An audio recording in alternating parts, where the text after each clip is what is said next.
দীর্ঘদিন পর মুক্তি পেতে যাচ্ছে জামাতে ইসলামের শীর্ষ নেতা এটিএম আজহারুল ইসলাম। মৃত্যুদণ্ড রায় ছিল এবং সেই রায়ের বিরুদ্ধে আপিল করার পর আজকে আসলে শুনানি শেষে যেটি জানানো হয়েছে তিনি খালাস পাচ্ছেন এবং তার আইনজীবী শিশির মনির কিছুক্ষণ আগে এই জায়গায় মূলত এনএক্স ভবনের সামনে প্রেস কনফারেন্সে সেটি জানিয়েছেন এবং এই যে জামাত নেতা এটিএম আজহারুল দীর্ঘদিন পর মুক্তি পাচ্ছেন এতে কিন্তু খুশি জামাত ইসলামের নেতৃবৃন্দ। আমরা সরাসরি হাইকোর্ট প্রাঙ্গণ থেকে যুক্ত হয়েছি। আপনারা জানেন মানবতা বিরোধী অপরাধের মামলায় কিন্তু আসলে জামাতের এই শীর্ষ নেতাকে দীর্ঘ দিন কারাভোগ করতে হয়।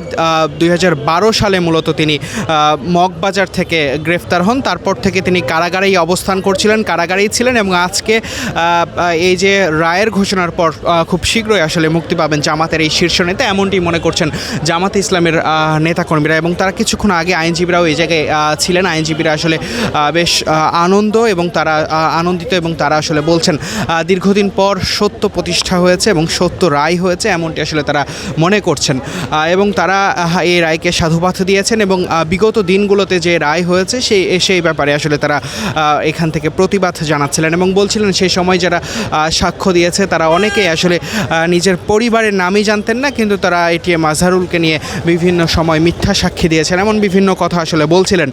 এবং এই রায়ের পর মূলত জামাতে ইসলামের পক্ষ থেকে সংবাদ সম্মেলনের আয়োজন করা হয়েছে এবং তারা নেতাকর্মীদের সঙ্গে আমরা কথা বলছিলাম। তারা যেটি মনে করছেন এ রায়ের পর জামাত ইসলাম আরও বেশি শক্তিশালী হবে, জামাতের একজন শীর্ষ নেতা সরাসরি রাজপথে আসবেন এবং জামাতের রাজনীতির সঙ্গে যুক্ত হবেন, যে কারণে মূলত জামাতে ইসলামী আরও আগের চেয়ে শক্তিশালী হবে, এমনটি আসলে তারা মনে করছেন।